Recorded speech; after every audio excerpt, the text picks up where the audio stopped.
Good morning. Welcome to Shattering Myths, the program which is produced each day for those of you who are either open to the realization that all of the world's religious, political, economic, and military institutions are corrupt, or have come to the realization that they are counterproductive.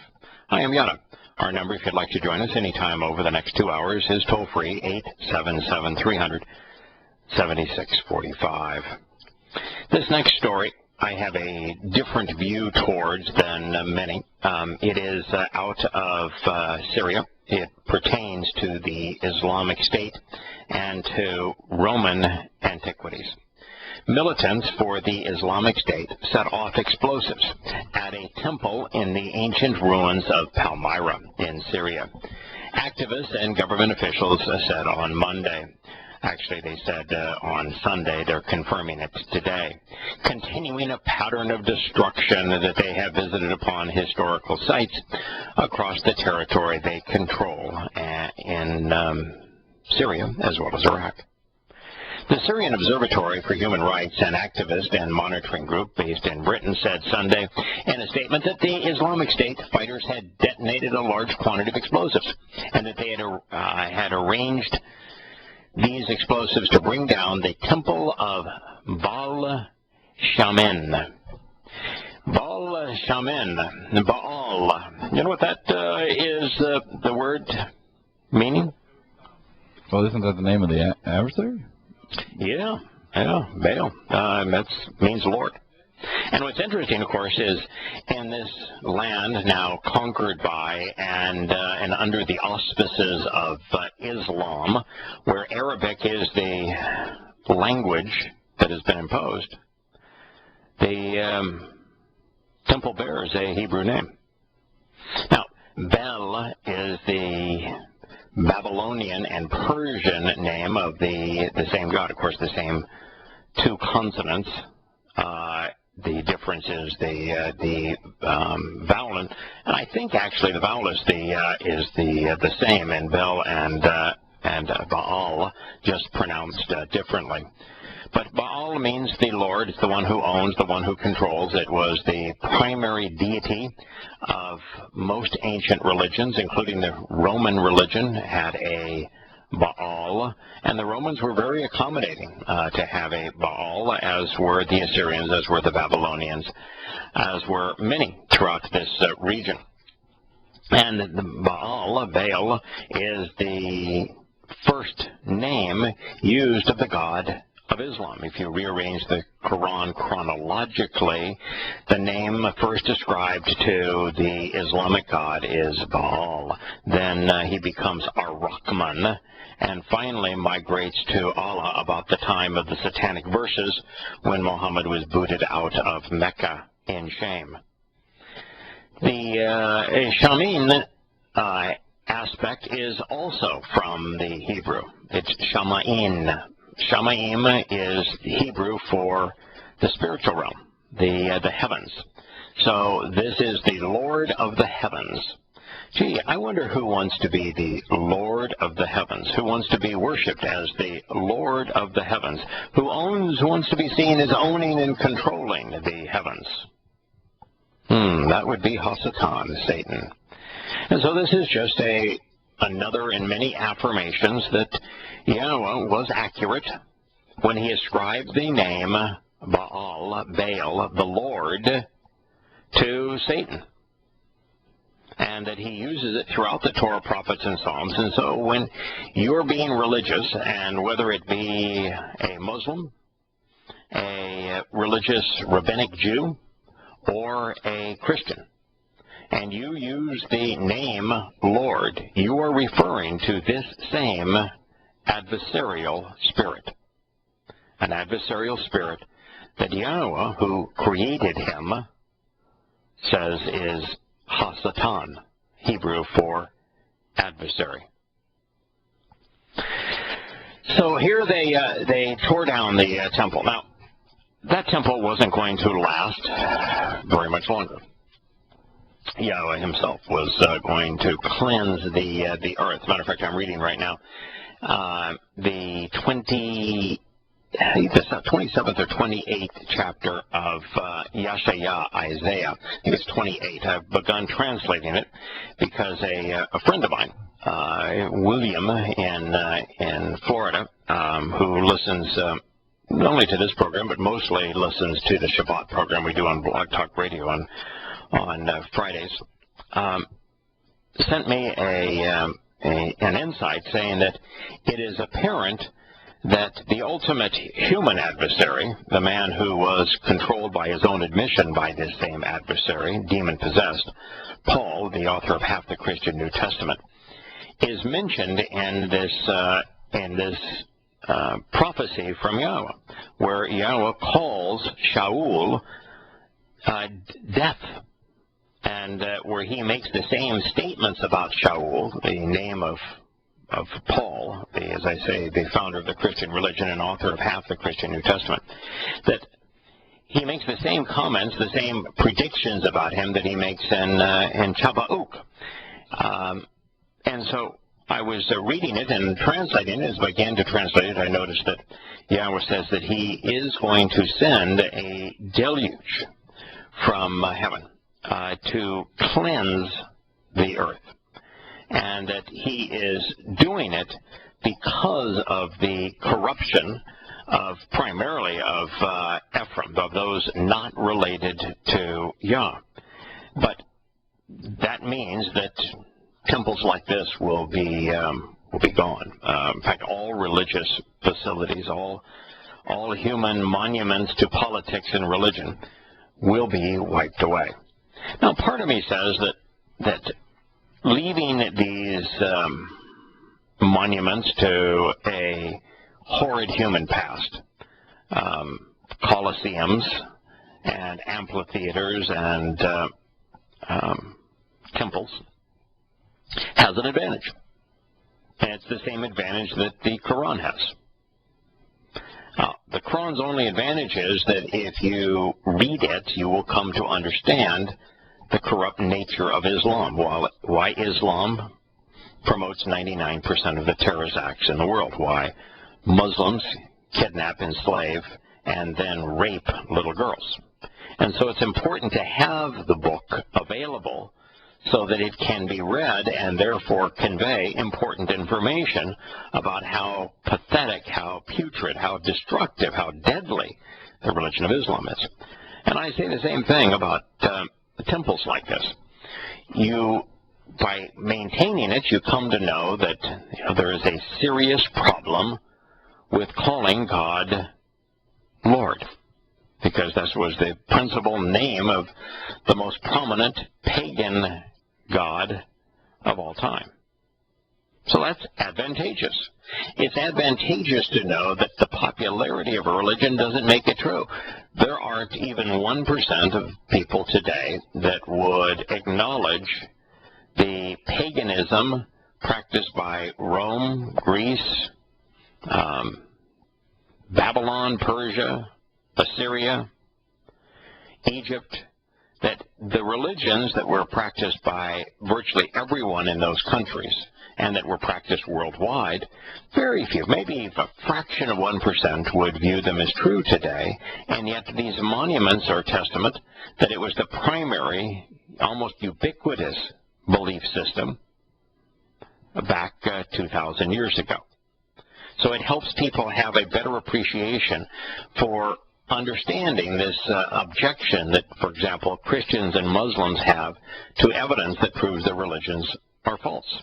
When I systematically demonstrate that there is a 0% possibility that Christianity or Islam can be true, even Rabbinic Judaism, what I'm told is, why would we believe you when, there are millions, hundreds of millions, if not billions of faithful, and there is, what are the odds are that you're right and all of them are wrong? And I say 100%. I'm right because it's a rational, logical evaluation of the evidence. The evidence does not allow any other rational conclusion. So the conclusions that I'm presenting are absolutely, unequivocally, undeniably correct. The religions are rotten to the core. But why are so many people surprised that the popularity of a religion doesn't make it true. You know, and during the reign of dictatorial regimes 2,000 years ago, they all intertwined religion and politics just as they are today, and their religious schemes were almost universally dictatorial, and most of them imposed a caste system. Most of them ran economies based upon both slavery and terrorizing the neighbors into submission. And most had a variety of pagan gods, all based upon the sun, the planets, the stars, and the moon, and aspects of the physical world. And yet they were ubiquitously embraced. Didn't make them true. Just as the popularity of a religion today does not make it true. So, seeing man's horrid religious past, how these temples to false gods were juxtaposed right next to, and in this case in Palmyra, a political and entertainment edifice, the amphitheater, where the Islamic State has used the amphitheater routinely, and that was as political and religious a setting as was the temple. They've used it to showcase mass beheadings. But these things were intertwined, inseparable, a dominant part of the fabric of a human culture circa 2,000 years ago, exactly as Yahowah said, and why he said, do not emulate the behaviors, the practices of the Goyim. The practices of the Goyim were to worship the Lord of the heavens. This temple stood dozens of meters, footsteps, away from the Roman amphitheater, where the Islamic State held mass executions, killing, in a video just released last month, 25 people, cutting off their heads. The integration of politics and religion, of the gods and the political leaders being connected, is part of the fabric of humanity. It is why these cultures were so reprehensible. It's why they were so deadly. It's why they were so destructive. We'll be back with Shattering Myths, and we will continue the story with Angela Merkel in Germany. Chancellor Angela, and she is no messenger. Angela is a transliteration of a Greek word, agelos, that has become a popular name because of the Christian influence in countries where Christians are not smart enough to recognize that Yahowah did not ever once speak Greek, that he was not Greek, and that the Greek influence on their religion is pervasive. Paul wrote on behalf of Gnosticism and on behalf of Dionysus. But they use titles like they think that their Jesus is a transliteration of a Greek name. He didn't have a Greek name. This would be Yahowah.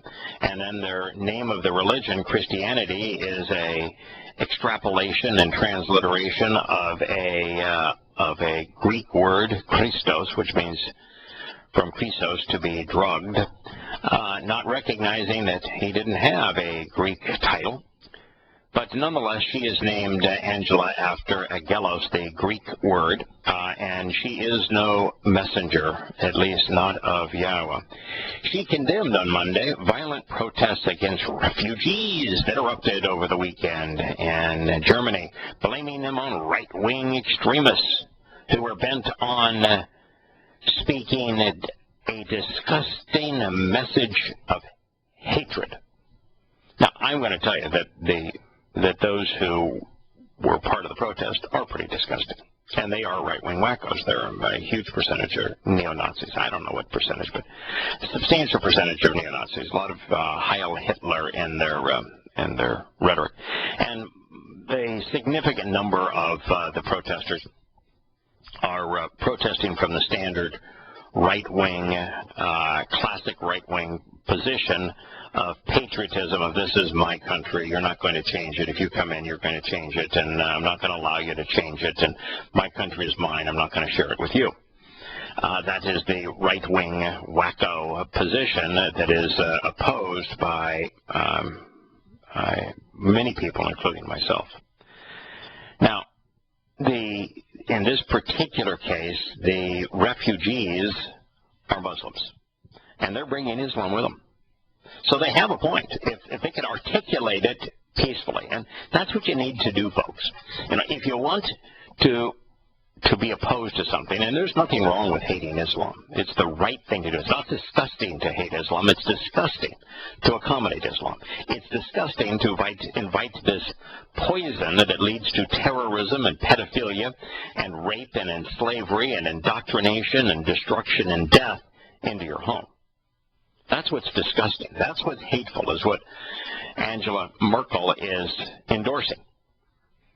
What's responsible is to come to understand the religion and why it has a veritable monopoly on pedophilia, on the slave trade, on terrorism, on decapitations, and why everything that Islam touches is destroyed. Why there isn't anything that Islam can claim that is beneficial. Read the Quran. Read the Hadith. Come to know who Muhammad was. But don't resort to violence. And don't resort to demeaning people because their skin is a different color than your own. Differentiate between ideas. Come to know which ideas are counterproductive. And use words. Now, there is a significant benefit in precluding Muslims from entering Germany en masse, because in these countries, the people are coming from 4 countries, 2 of them in Europe, 2 of them in the Middle East, Syria and Iraq. So there are Muslims that in Syria and Iraq that don't want to side with either the Shias in opposition to the Sunnis or the Sunnis in opposition to the Shias, but doesn't change the fact that they're not renouncing Islam. And they come from 2 other countries outside of the Middle East, Serbia and Albania, where once again we have Muslims trying to flee. But you know, if they were to say, we will leave the religion behind that created the hellish conditions we're trying to flee, oh, that'd be fine. But if you want to bring the doctrine with you that has led to the hellish conditions that you're fleeing, that's not acceptable. And Merkel ought to be smarter than that. She ought to recognize that Germany quadrupling the number of Islamic refugees that it is taking in is suicide.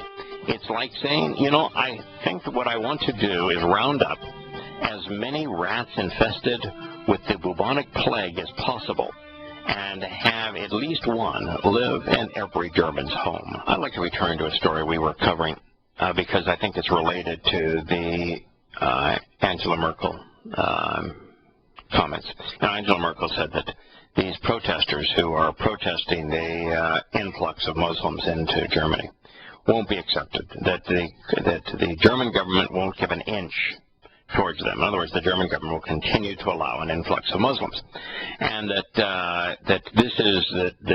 that those who would say we don't want more Muslims in Germany will not be tolerated. They are not Germans, according to Angela Merkel. Well, then this article, which we were covering last week, is related. It says the Islamic State is making a determined play for Muslim girls throughout Europe, tailoring their calls to their vulnerabilities, frustrations, and dreams, filling a void that Western Europe has so far failed to address. You see, when they came to Britain, when they came to Germany, when they came to Italy and to France, they didn't jettison the religion that was causing the hell that they were enduring, that they were fleeing from. They brought it with them. You know, it's like somebody saying, I don't want to be in Western Africa because there's Ebola there. Well, yeah, I understand that, but you're not welcome in my home if you're infected with Ebola. You know, if you haven't been infected and you want to leave there, I see, yeah, that's a reasonable thing. But don't bring the disease with you. And it is only ignorance and a lack of judgment that causes the preponderance of people today to be unaware that the religion of Islam is the most malignant and caustic disease in the world. It is the most deadly disease, the most destructive disease, the most damning and deceitful disease in the world today. And so once you see Islam as a disease, as something that infects its hosts, kills its hosts, destroys everything that it touches, and is infectious, once you come to see Islam that way, then you're in a position to recognize what the Islamic State realizes, but the leaders of Europe do not. That Muslims don't give up their religion when they migrate out of Islamic hellholes. They bring it with them. And so these girls and throughout Europe are Muslims, and they don't fit in, and they don't want to fit in. And so the Islamic State says, why don't you come to Syria and Iraq where you'll fit in, because we're Muslims too. Now, in socialist secular humanism, you can't ever blame Islam. It's astonishing that socialists, that those who claim to be enlightened, that humanists, would not hold a religion accountable for treating women worse than animals. It is just extraordinary that they wouldn't do that, but they won't. So here's a religion that is responsible for hundreds of millions of genital mutilations, hundreds of thousands of kidnappings and turning little girls into sex slaves, where women have essentially no rights. And yet they won't hold Islam accountable for why these girls are vulnerable to the lure of the Islamic State. They instead want to blame conservatives, social conservatives, who want to keep national spending at a level that is sustainable. And so they say in post-11 austerity Britain.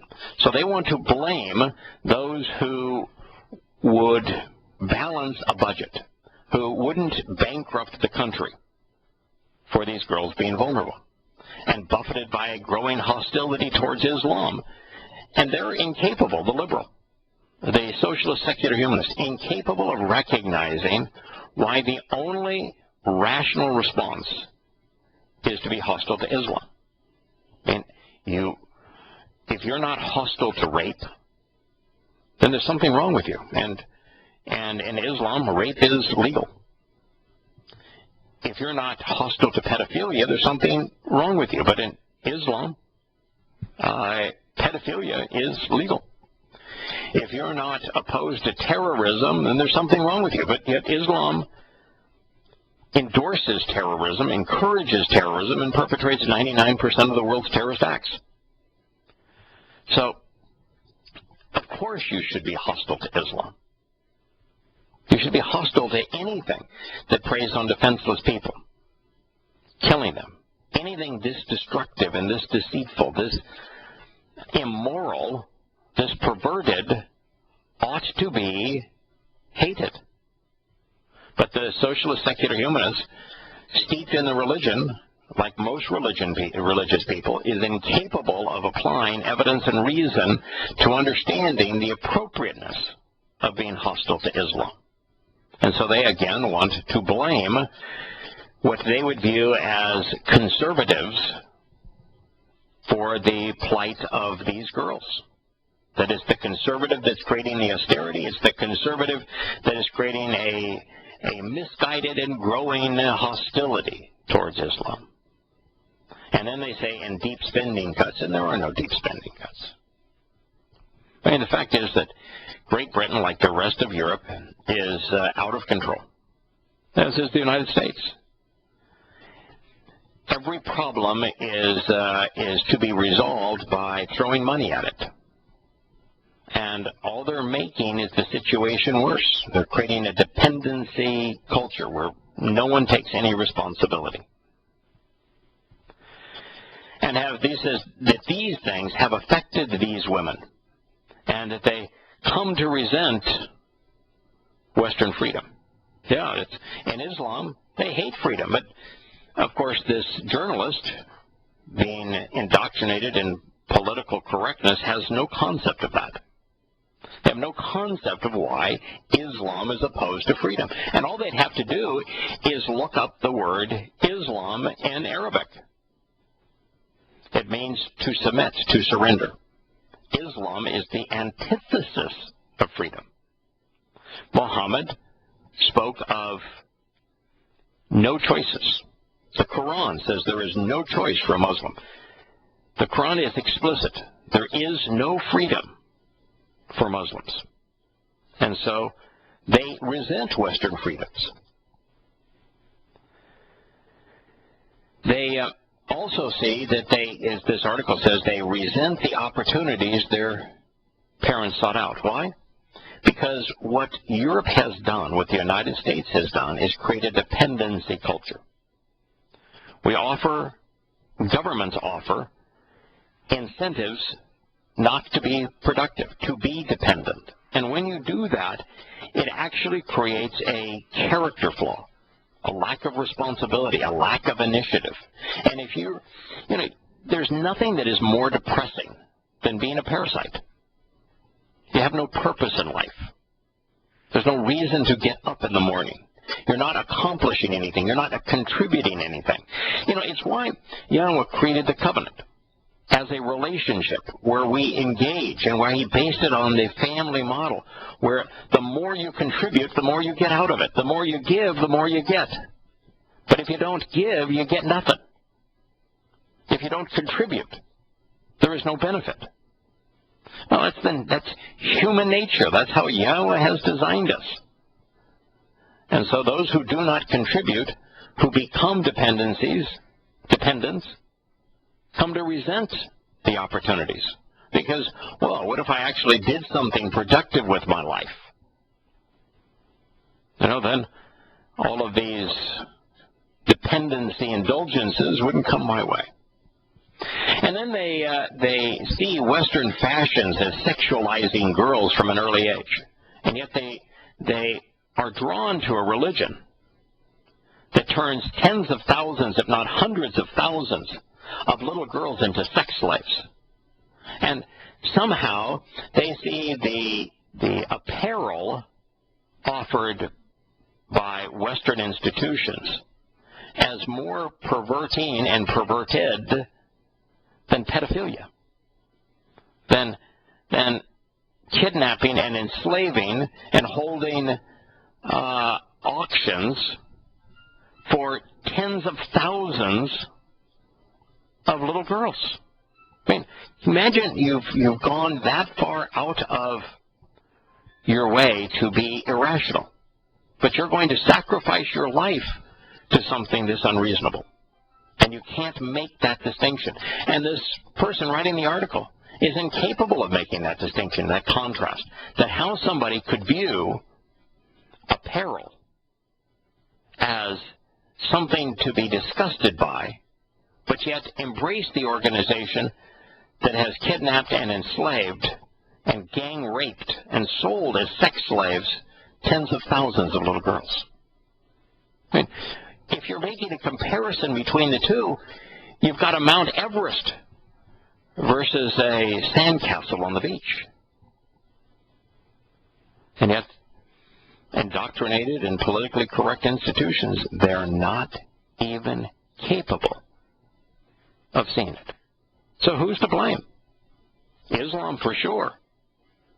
But rather than trying to blame conservatives for trying to rein in indulgence spending, for trying to correctly view the threat of Islam, they should be pointing the finger at themselves for indoctrinating people to the point that they're no longer able to exercise good judgment.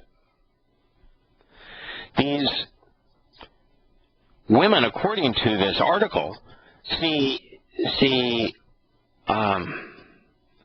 hijab as a sign of Islamic feminism as opposed to a symbol of oppression. Hello, Glenn. What do you think about all of this?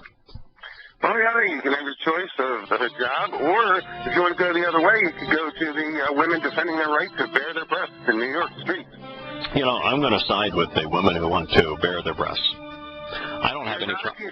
Not if you saw these women. Oh, okay. Well, that's probably true. It might be scarring, but given the choice of women having the same rights that men have to walk around without shirts, I don't have a problem with breasts. I do have a problem with religious garments. It's hard to fathom that anyone could view religious garb, particularly as it is put on women, whether they be Indian in the sense of Hindu and wearing those wraparound dresses that go all the way up to headscarf, or Amish, Mennonite in the garb with the special dresses and headgear, or particularly Islam, where they're wearing burqas and headscarves and being treated like the sight of a woman's body is so reprehensible that she should at all cost hide it.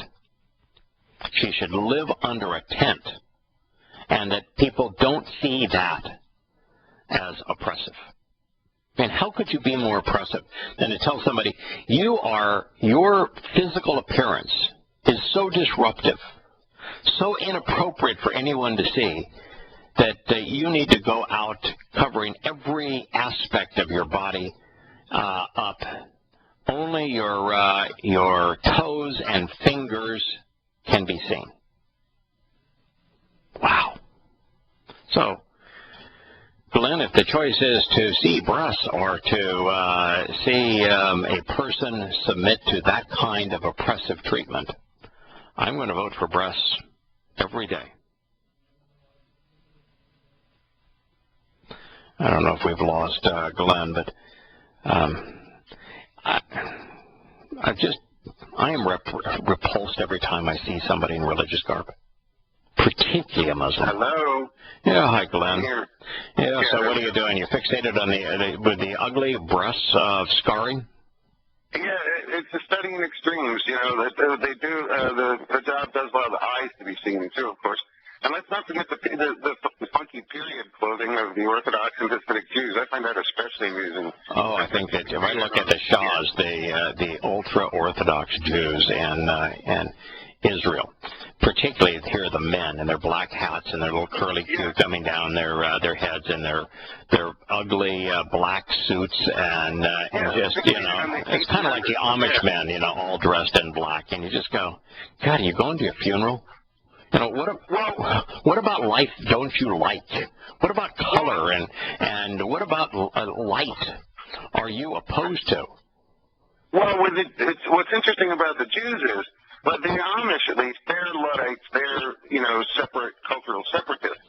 But the Jews are culturally integrated, you know, in almost every other way, except for this incongruous period clothing, you know, created in the 1800s. Oh, but all of this clothing, you know, why did Yahowah see to it that no two people look alike and that no two souls are alike if he wanted us to dress all alike, think all alike, and act all alike?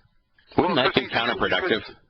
Because he's into diversity, but not hedonism, the way diversity is characterized now. But it is the whole bare breasting. Let me tell you, I see it as really ridiculous. I mean, okay, I'm a male, all right? Now, guys, if you're playing basketball and you're doing shirts and skins, and some guys took off their shirts and you're in your teens and 20s or something, or 30s, okay. But, like, I'm in my 50s. I'm a heavy-set guy. I only take my shirt off if I'm going to the pool or the beach and wear a bathing suit. I don't look grotesque, but I'm moderately fluffy guy as you once were. But I don't subject everyone to seeing my bare upper body unless I'm at a pool or at the beach. You know, so this whole thing about New York City is just, you know, I would be darned if I'd want to be walking through the streets of Manhattan shirtless. It's just pathetically ridiculous. And see, so yeah, well, you know, I guess we all have different views. I think that personally, and this is just a personal perspective, is that if you are like most people, and the vast preponderance of people are not physically attractive. And most people are not physically attractive primarily because of obesity and lack of exercise. They eat the wrong things. They eat way too much. You know, it's kind of it's funny here in America. It's the only country in the world where you can be fat and poor. You know, you're on the dole and on food stamps, and yet you're obese. But most people are physically unattractive because they have let themselves go. They've eaten themselves to oblivion, and they don't exercise. And seeing an unattractive person without clothes is scarring. Now, as it relates to children, there probably is a real advantage in having even attractive adults dressed so that the children are not confronted with that sort of thing. But as for the rest of us, not a big issue.